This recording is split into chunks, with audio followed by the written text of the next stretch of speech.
Bonjour à tout le monde, bienvenue encore une fois de plus. Aujourd'hui, nous allons composer des syllabes complexes.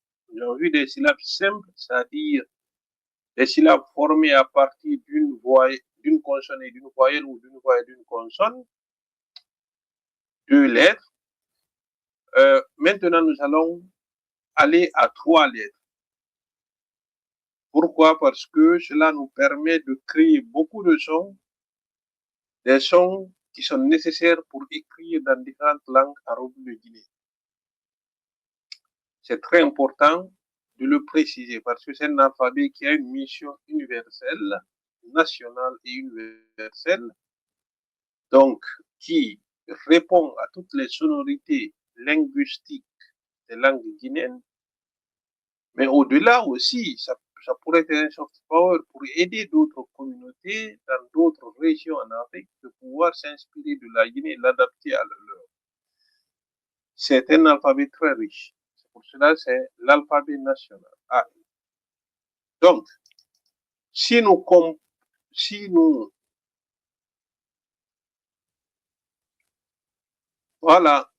additionnons la consonne I plus ENA plus A, alors quel son cela va produire? D'accord? Parce que nous savons qu'on avait fait précédemment I, on a fait ENA, on a fait A aussi. D'accord? Maintenant, quel son ça va produire? L'association de ces trois lettres, à savoir deux consonnes successives plus une voyelle.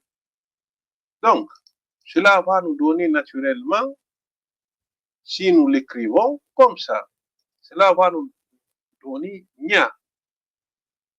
Nya. D'accord? Nya. Par exemple, nya, d'accord? I, ena, a, nya, ema, ou, mu, ga, o, l. Et là, hein? Donc, nyamugol, par exemple. Donc, si on remplace la voyelle A par I, on aura ni. Ni. D'accord? C'est comme si on le prononçait ni. Un peu avec la langue et avec le ni. D'accord? Si on remplace aussi, on aura par ou, on aura new. New. Si on remplace par e, on aura, d'accord? Nye. Nye. Donc, si on remplace par o, on aura nyo. Nyo. Nyo. Bien. J'espère que cela est clair pour tout le monde. Bien. Prenons par exemple, d'accord, ta. Ta plus, d'accord, ela et a, par exemple. D'accord? Nous aurons ici cla. Cla. Par exemple. Cla. D'accord? Donc, si on change ainsi de suite, tli. D'accord? Tli. Si on change aussi par ou, on aura tlou. Tlou.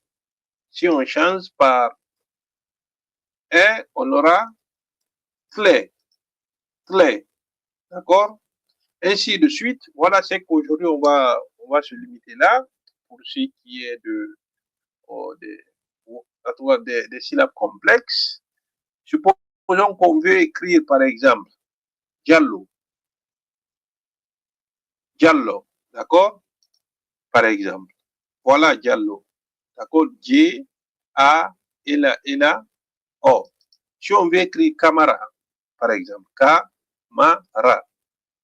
Bien. Camara. K-A-M-A-R-A. Camara. Si on veut écrire Dumbuya, par exemple. D'accord? Dumbuya. D'accord?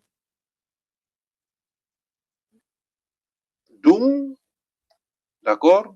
Bouya. Dumbuya. D'accord? Da, ou, ena, ba, ou, ea, a. Dumbuya. D'accord? Si on veut écrire Kaba, par exemple. Kaba. K-A-B-A. Kaba. D'accord? Si on veut écrire Gilavogi. Gi, d'accord? On a la lettre, c'est que la consonne. Ga, I, Gi, et la A, Gila, maintenant, Vogi. Gilavogi. D'accord? Va, O, Gila, Vo, maintenant, Ga, I, Gilavogi. Gi, la, Vogi. D'accord? Donc, même ici, nous savons que la variante O,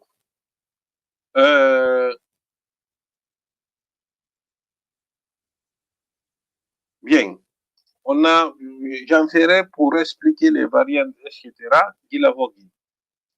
Par exemple, si nous voulons écrire, alors, quel nom aussi je réfléchis, un nom connu en cas, si je me souviens, ou par exemple, Blémou. Blémou, hein. Blé, d'accord? Blé, blé, Blémou, hein. Je pense que c'est un nom qui est un forestier, un nom forestier, Blémou, d'accord? Blémou, par exemple. Donc, il y a, voilà, c'est un alphabet très riche qui a été pensé et fait pour toutes les langues guinéennes, sans distinction. Un alphabet unificateur, d'ailleurs, sa mission révèle d'un caractère universel pour toutes les langues guinéennes. D'ailleurs, les majoritaires, c'est le Poulard, suivi du Maninka, du Soussou et du Kissi. D'accord? Etc. Mais c'est pour tout le monde. Merci.